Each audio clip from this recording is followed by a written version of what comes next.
Cardinal Brislin, human progress must serve dignity and common good. Opening the third session of the Extraordinary Consistory, Cardinal Stephen Brislin reflects on Pope Leo XIV's encyclical Magnificat Humanitas, saying the Church is called to engage the struggles of history with a synodal approach rooted in faith, charity, and hope. Cardinal Stephen Brislin, Archbishop of Johannesburg, in South Africa, opened the third session of the Extraordinary Consistory by inviting the cardinals to reflect on how humanity is building its future in an age marked by technological power. Speaking on the theme Building for the Common Good, the building sites of our time, Cardinal Brislin focused on the relationship between the introduction and conclusion of Pope Leo XIV's encyclical Magnificat Humanitas. He said the two sections reveal the theological framework of the entire document. The opening pages raise crucial questions about the way humanity shapes its future, while the conclusion shows how those questions find a Christian answer in the theological virtues lived in history and sustained by prayer. The Cardinal noted that the encyclical begins with a comparison between Babel and Jerusalem.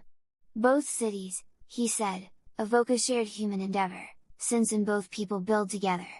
The decisive question, however, is the direction of that building. Babel, he explained, turns in on itself and transforms human intelligence into a project of self-sufficiency, showing that unity sought without God leads to fragmentation and disintegration. Jerusalem, by contrast, points to an effort in which human intelligence, placed at the service of God, becomes capable of promoting the dignity of every person.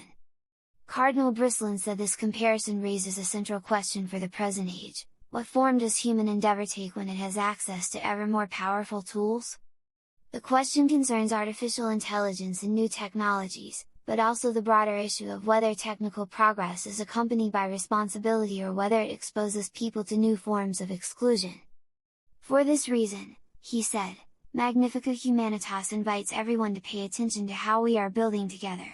Technical tools are never neutral, but are embedded in political, economic, social, and educational processes that shape the quality of shared life. For believers, this call takes on the form of synodality.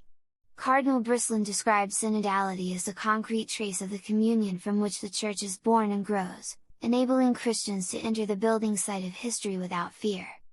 He said the encyclical offers a grammar of building centered on four elements: desire, limitation, shared responsibility, and discernment.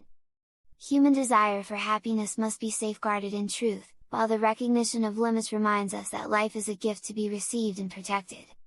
Shared responsibility, he continued, reflects the principle of subsidiarity: no one possess,